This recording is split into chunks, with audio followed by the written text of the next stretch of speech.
नमस्कार दोस्तों, आप देख रहे हैं हिंदुस्तान परिवर्तन न्यूज़। अभी हम पहुंचे हैं टंगला गांव में, जहां पर दो किसान हैं जो श्री विधि से खेती किए हैं और नैनो यूरिया का छिड़काव विधि से प्रयोग किए हैं। उनको सम्मानित करने के लिए हिंदुस्तान परिवर्तन न्यूज़ चैनल की ओर से सम्मानित का कार्यक्रम किया जा रहा है। यह सम्मान किसान सम्मान समारोह के अवसर पर हमारे कुशल कृषक हमारे बच्चू बाबू सम्मानित कर रहे हैं सुदेश्वर प्रसाद जी को, जो खेती के साथ साथ पशुपालन का काम करते हैं। और इस तरह से अंग वस्त्र देकर बच्चू बाबू सुदेश्वर प्रसाद जी को सम्मानित किए। साथ साथ यहाँ पर खराड़ी बाबू भी उपस्थित है, हमारे भदे भाई भी उपस्थित हैं और युवा कृषक जो हैं दीपक रूपक, ये लोग भी उपस्थित हैं। और इस तरह से सम्मान का कार्यक्रम किया जा रहा है कि वो किसान को, सब लोग अन्नदाता हैं और अन्नदाता को सम्मान कोई नहीं करता है जो सारी दुनिया का बोझ उठाता है। तो अब हम चलते हैं इनके खेत के पास, जहां ये लोग श्री विधि से नैनो विधि से आप अपना पहले परिचय दें। मेरा नाम सुदेश्वर प्रसाद है। और कहां तक पढ़े हुए हैं? ग्रेजुएट किए हुए हैं। आपका विषय कौन था ऑनर्स का? ज्योग्राफी।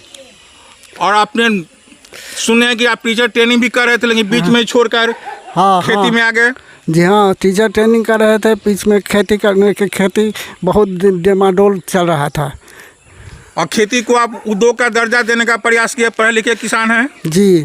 तो किस तरह से आपने खेत का आज जो नैनो यूरिया जो छिड़काव विधि आया है, जिसके द्वारा कम खर्च में यूरिया खाद का प्रयोग करके अच्छी फसल लिया जा रहा है, तो आप नैनो विधि से इसमें आपको खर्चा कम पड़ा यूरिया खाद के पीछे? बहुत कम पड़ा। इसमें एक बोरा यूरिया लेते हैं, एक बोरा नैनो यूरिया लेते हैं। इसमें नैनो यूरिया 4 बीघा में छिटाता है, 1 बीघा में नहीं छिटाता था बोरा। इससे मिट्टी कम बर्बाद होती है, उर्वरा शक्ति मजबूत होती है। वो फसलें पर छिटाबे करता था, फसलें के फसल पर ही छिड़काता है नैनो विधि से, और सबसे ज़्यादा उपज होता है, मिट्टी की बर्बादी नहीं होती है। यूरिया खाद से मिट्टी का उर्वरा शक्ति धीरे धीरे कमज़ोर होते जा रहा था। आप श्री विधि से फसल उपजाए हैं, लगाए हैं, तो इससे आपको क्या, माने किसान को क्या संदेश देना चाहते हैं? हाँ, श्री विधि से किए हैं, उसमें रोपनी का भी कम लगा है, बहुत कम बीज लगा है, बीज के लिए कम उपज मिला, बीज की बचत हुई। और मजदूरा जो ज़्यादा लगता था वह कम मजदूरा में कम ही मजदूरा में काम हुआ। तो आप किसानों को क्या कहना चाहें कि श्री विधि से खेती करें? श्री विधि से खेती करें, नैनो यूरिया का छिड़काव करें। तो जो फसल जो उपजाते हैं वह फसल धान कहाँ बेचते हैं?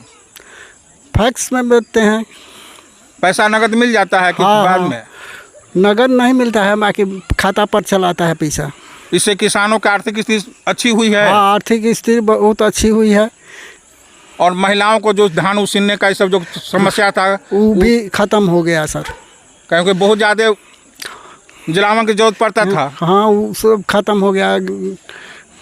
और बड़े बड़े मशीन में धान उसना जाता है, कुटा जाता है वहाँ मशीन में। तो आप एक सफल किसान हैं, कृषक हैं, साथ साथ पशुपालन भी करते हैं और वृक्षारोपण भी, पेड़ पौधा भी लगाए हुए हैं। पौधा लगाए हुए हैं, पशुपालन भी करते हैं। तो पढ़ा किसान है को अनपढ़ किसान में क्या अंतर है? हाँ, पढ़ा किसान हुआ कि सब विधि श्री विधि से कर लेता है और नैनो यूरिया का प्रचार करता है, छिड़काव करता है, प्रयोग करता है। धन्यवाद। तो चलिए आप अपना परिचय दीजिए।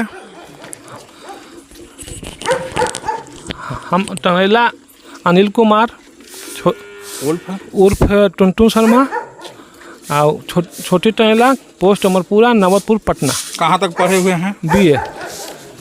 तो आप नौकरी की तलाश क्यों नहीं किए, सीधे खेती में क्यों आ गए? वो बाजी नौकरी का हम लोग के पास अथी नहीं था उतना कि नौकरी करना है, बिजनेस के ख्याल से हम लोग रह गए घर।